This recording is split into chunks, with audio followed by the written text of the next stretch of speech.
Contoh soal 26. Pak Bejo adalah guru PKN di sekolah Mekar Indah.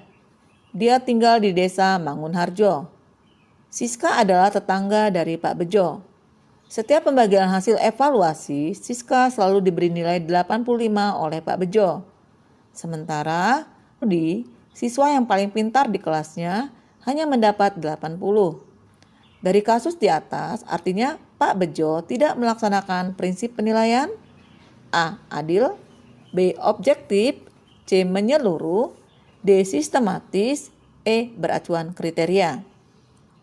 Pembahasannya, pada kasus ini Pak Bejo ini penilaiannya dilakukan secara subjektif.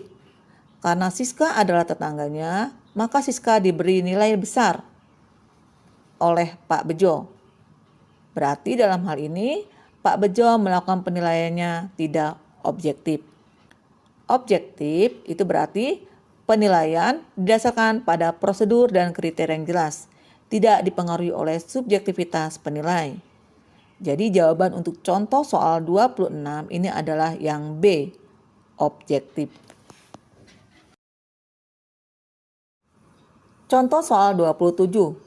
Seorang peserta didik memprotes skor yang diperoleh pada soal nomor 4 dalam ulangan yang telah dilaksanakan.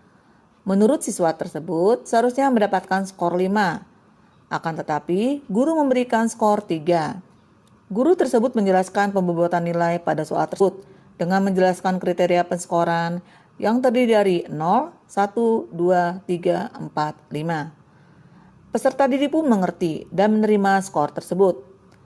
Prinsip penilaian yang diterapkan oleh guru adalah A. Terbuka, B. Akuntabel, C. Objektif, D. Menyeluruh, E. Adil.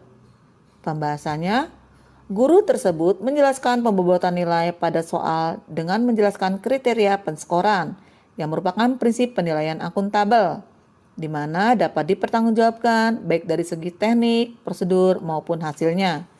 Jadi jawaban yang paling tepat adalah yang B, akuntabel. Contoh soal 28. Pemberian umpan balik jika siswa heterogen adalah A. Representatif feedback, B. Kumulatif feedback, C. Kuantitatif feedback, D. Institutionalis feedback, E. External feedback.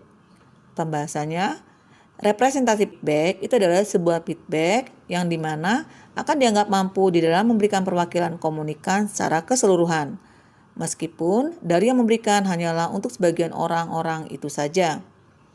Jadi jawaban yang paling tepat adalah yang A, representatif feedback. Contoh soal 29. Pemberian umpan balik kepada peserta didik penting dilakukan, meningkatkan keberhasilan, memperbaiki kesalahan, membantu untuk mengungkapkan kesalahpahaman, menyarankan perbaikan tertentu. Jenis umpan balik jika siswa homogen adalah A. Representatif feedback, B. Kumulatif feedback, C. Kuantitatif feedback, D. Institutionalis feedback, E. External feedback. Pembahasannya, kumulatif feedback itu adalah umpan balik yang datang kepada komunikator untuk kemudian dihimpun dahulu dan tidak segera diubah ke tindakan berikutnya. Karena komunikator harus mampu untuk mempertimbangkan terlebih dahulu untuk dapat membuat kebijaksanaan selanjutnya cocok untuk siswa yang homogen. Jadi jawaban yang paling tepat adalah yang B, kumulatif feedback. Contoh soal 30. Penilaian yang dilakukan oleh seorang guru dapat menilai kemampuan siswa sesuai dengan tuntutan kurikulum dan meliputi berbagai aspek. Hal ini sesuai dengan prinsip A. Terbuka, B. Menyeluruh, C. Bermakna, D. Adil, E. Sahih.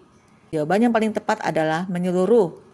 Karena menyeluruh dan berkesinambungan ini berarti penilaian oleh pendidik mencakup semua aspek kompetensi dengan menggunakan berbagai teknik penilaian yang sesuai untuk memantau perkembangan kemampuan peserta didik. Jadi, jawaban yang paling tepat adalah yang B, menyeluruh.